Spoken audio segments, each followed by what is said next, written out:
গাছ ভর্তি হাড়িভাঙ্গা আম, কোথাও লাল টসটসে লিচু। মৌসুম এলেই রংপুর অঞ্চলের হাজার হাজার কৃষক ব্যস্ত হয়ে পড়েন ফল সংগ্রহ আর বিক্রিতে। কৃষি বিভাগ বলছে, শুধু আম ও লিচু ঘিরেই রংপুর বিভাগের বাজার এখন ১,৫০০ কোটি টাকার বেশি।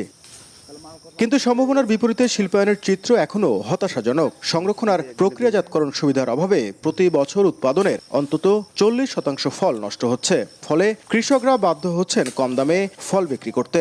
আমটা প্রক্রিয়াজাত করতে পারি না রংপুরবাসী, কারণ কোনো হিমাগার নাই। সংরক্ষণ করার একটা লং টার্ম ব্যবস্থা থাকতো তাহলে অনেক উপকার হতো এবং কৃষকরা অনেক লাভবান হতো। একটা স্টোর থাকলে আমরা ওই হিমাগারের লিগে স্টোর করে থইলাম হয়। জিআই পণ্য খ্যাত রংপুরের হাড়িভাঙ্গা ও দিনাজপুরের লিচু ছাড়াও এই অঞ্চলের ব্যানানা ম্যাঙ্গো, কাটিমন, আম্রপালি, বাড়ি চার জাতের আমের বড় বাজার গড়ে উঠেছে। বিশেষজ্ঞদের মতে, আম ও লিচুকে কেন্দ্র করে গড়ে তোলা সম্ভব বড় একটি কৃষিভিত্তিক শিল্প খাত। প্রয়োজন সরকারের পরিকল্পিত উদ্যোগ। আমরা বিভিন্ন ধরনের আমজাত যে পণ্যগুলো, এসব যদি এই অঞ্চলে যদি আমরা করতে পারি তাহলে আমার মনে হয় সুবিধা। কারণ এখান থেকে পরিবহন করে অন্য অঞ্চলে নিয়ে যে সেই শিল্প, এটাকে আবার শিল্প হিসেবে গড়ে তোলা, এটা কিন্তু বিশাল একটা খরচের ব্যাপার থাকে। কৃষি বিভাগ বলছে, ফল সংরক্ষণে পাইলট আকারে কিছু প্রকল্প নেওয়া হয়েছে।